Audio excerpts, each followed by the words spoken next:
Merci à tous pour votre présence et votre venue. Nous allons essayer d'accélérer parce que je sais, Monsieur le Ministre, combien votre temps est compté, particulièrement aujourd'hui, où vous devez être auprès du Premier ministre quasiment toute la journée. Donc je vais sans plus attendre vous délivrer le message que l'UDP souhaite vous faire parvenir.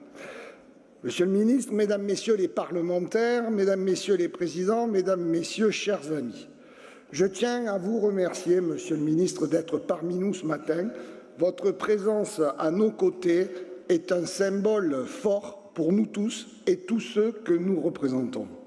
Vous avez devant vous, Monsieur le ministre, les représentants de la France qui se lèvent tôt, la France qui travaille, la France indépendante, fière de ses métiers et de ses réalisations, comme en a magnifiquement témoigné la finale des WorldSkills à Lyon il y a quelques jours. Face à un contexte périlleux, à plus d'un titre, nous nous battons pour nos entreprises et pour nos salariés. C'est encore plus vrai actuellement puisque nous constatons le tassement de nos activités. La baisse de chiffre d'affaires des entreprises de proximité s'est accentuée au cours du deuxième trimestre 2024, selon la dernière enquête menée par l'Institut CERFI pour le compte de l'UDP. Sur les 12 derniers mois, la tendance est un repli de 1,5% en volume. Ce ralentissement s'inscrit dans un environnement géopolitique instable, l'Ukraine, comme au Moyen-Orient, est menaçant pour les démocraties occidentales. Politiquement, la France est en crise. Les dernières élections législatives n'ont permis à aucune majorité de se dégager. Vous allez devoir emprunter de nouvelles voies pour que les textes puissent être votés. Enfin, la France est dans une situation financière calamiteuse, désormais placée par la Commission européenne sous procédure de déficit excessif. L'UDP partage avec votre gouvernement la conviction que les finances publiques doivent être redressées. Mais nous considérons que l'État doit d'abord faire des économies avant de les rechercher auprès des entreprises et qu'il ne serait pas convenable de nous faire les poches avant d'avoir engagé ce grand plan d'économie.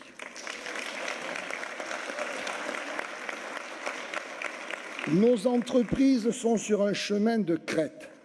Aucun prélèvement supplémentaire n'est envisageable et le plan de recettes que prépare votre gouvernement doit exclure nos catégories d'entreprises. Dans ce contexte à haut risque, quels sont les sujets qui s'imposent à nous? De notre point de vue, la première urgence, qui est une urgence nationale, reste celle, elle a été exprimée à plusieurs reprises, reste celle du pouvoir d'achat, du pouvoir vivre décemment de son travail. Il y a 40 ans, un salarié pouvait doubler sa rémunération durant sa carrière. Ce n'est plus le cas aujourd'hui. Les jeunes ne construisent plus leur vie à partir de leur vie professionnelle. Les aspirations changent, la place du travail aussi, ce qui rend indispensable l'ouverture d'une réflexion sur le financement de notre modèle de protection sociale.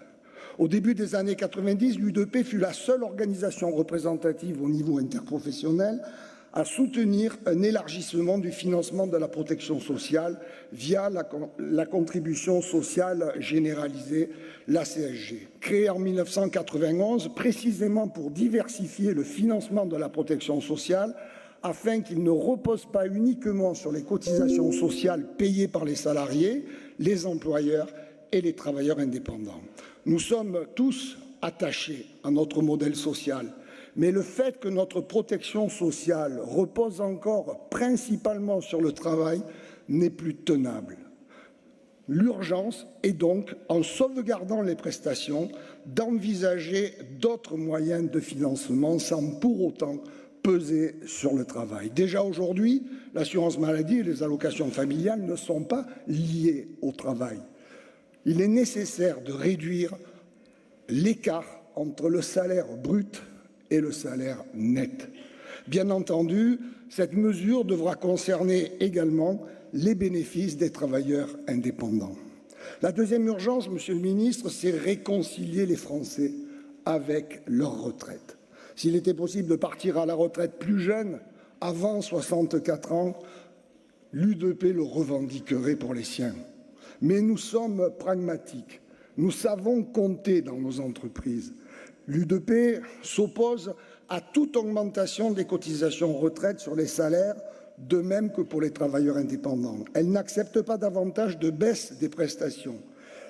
C'est pourquoi elle a soutenu l'accroissement de la durée globale d'activité, d'une part en reportant l'âge légal de départ en retraite et d'autre part en accélérant le passage à 43 années de durée de cotisation.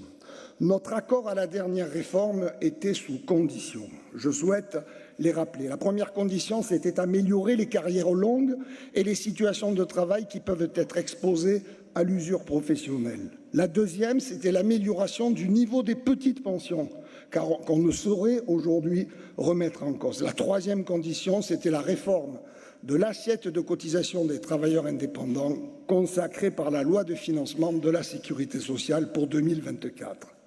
Cette réforme rétablit l'équité entre salariés et travailleurs indépendants du point de vue du paiement de la CSG et conduit à ce que, à volume de cotisation égal, les travailleurs indépendants se créent davantage de droits à retraite. La troisième urgence, maintenir les acquis de la formation professionnelle et de l'apprentissage.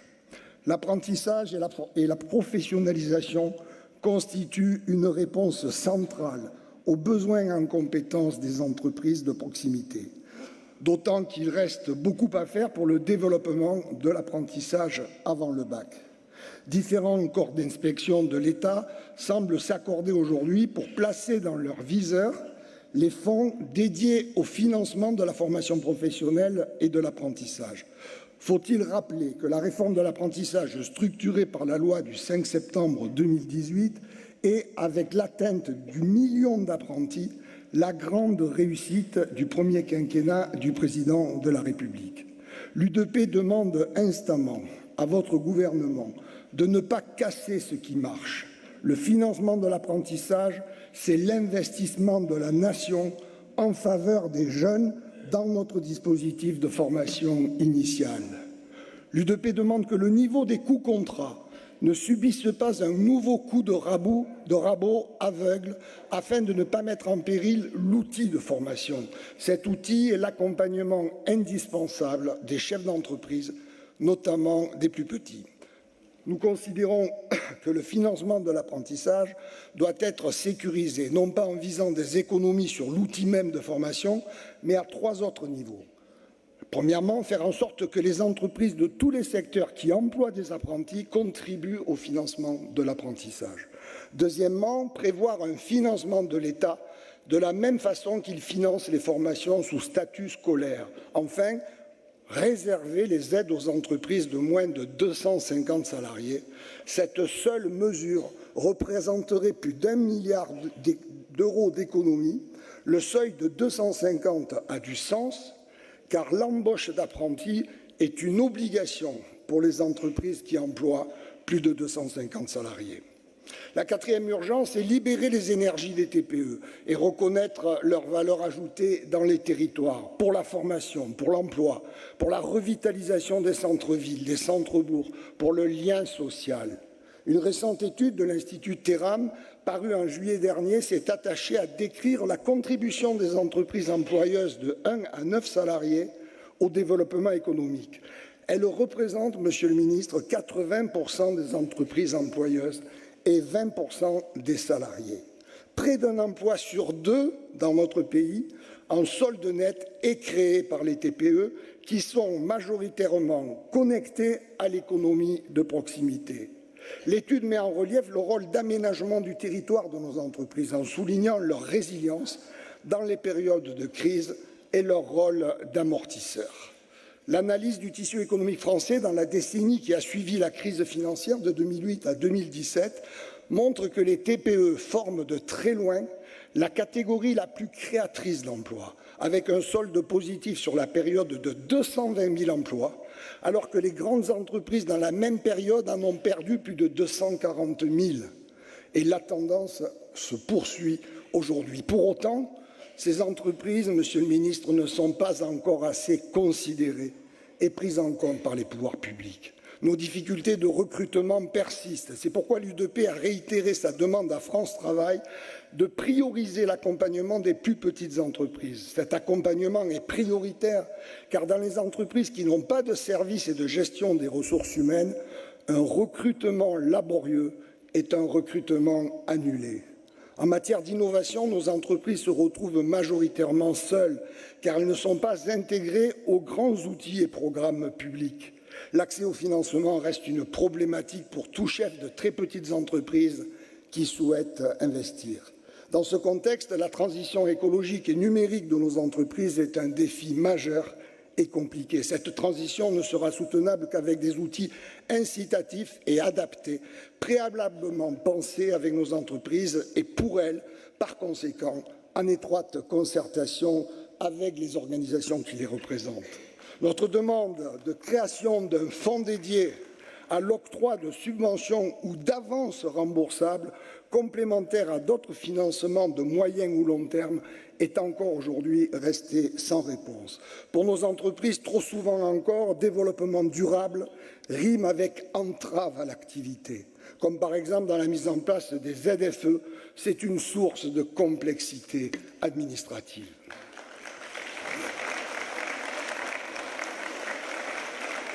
J'en viens, Monsieur le Ministre, à notre 5e urgence, la démarche de simplification. Je sais qu'elle vous est chère. Vous me l'avez dit lors de notre premier échange. La simplification de la vie des entreprises, c'est un chantier que le précédent gouvernement a ouvert en impliquant l'ensemble des organisations professionnelles. L'UDP s'est félicité de cette démarche que l'annonce de la dissolution par le président de la République a interrompu à quelques heures du vote du projet de loi en première lecture au Sénat. Dès la présentation du plan d'action par le gouvernement, nous avons constaté qu'une large partie des 133 propositions formulées par l'UDP fin 2023, dont beaucoup de mesures sectorielles du bâtiment, de l'alimentation, du commerce, de la fabrication, des services, des professions libérales, étaient prises en compte. L'UDP s'est également félicité de l'intégration au projet de loi des dispositions relatives aux tests TPE-PME et au principe « dites-le-nous » une fois pour toutes. Ce test TPE-PME est fondamental. Au lieu des études d'impact réalisées en chambre par les administrations, il s'agira bien de faire tester in situ par l'entreprise la pertinence d'une mesure. Cette mesure ne doit pas se traduire par une charge administrative supplémentaire ou par une insécurité juridique. De même, le principe « dites-le-nous une fois pour toutes » doit mettre fin aux formalités redondantes, obligeant enfin les administrations à se partager entre elles les informations issues de l'entreprise. Monsieur le ministre, nous vous demandons de poursuivre la démarche engagée dans la simplification et de permettre au travail législatif de reprendre là où il a été suspendu. Enfin, la 6e urgence, c'est redonner toute sa place au dialogue social. Monsieur le ministre, dans ses premières prises de parole, le gouvernement a insisté sur l'importance du respect à accorder à ses différents interlocuteurs, dont les partenaires sociaux. L'UDP s'en félicite. Nous sommes très attachés au dialogue social. Nous l'avons encore montré récemment à l'occasion de l'échec de la négociation paritaire sur le pacte de la vie au travail. Cet échec s'est traduit par une reprise en main du gouvernement de l'assurance chômage, alors que ce sujet relève par excellence des représentants des employeurs et des salariés.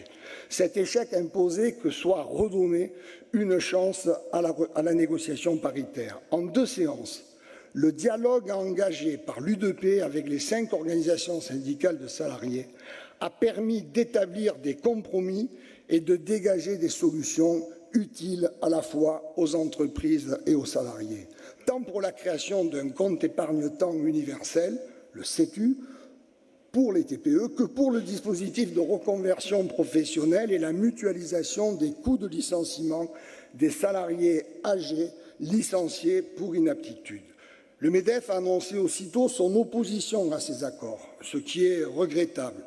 La réalité du dialogue social, Monsieur le Ministre, c'est que l'évolution des règles de la représentativité patronale a totalement marginalisé les TPE, alors qu'elles représentent plus de 90% des entreprises de France.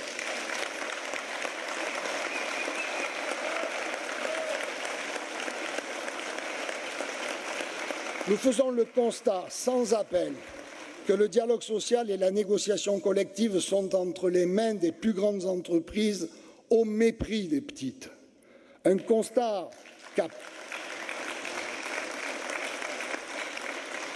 Et c'est un constat, Monsieur le ministre, qui a également été partagé en juillet 2023, hier, par la Commission des affaires sociales de l'Assemblée nationale, par une mission flash confiée à 2 parlementaires. Tout le monde s'accorde à dire que ça ne peut plus durer.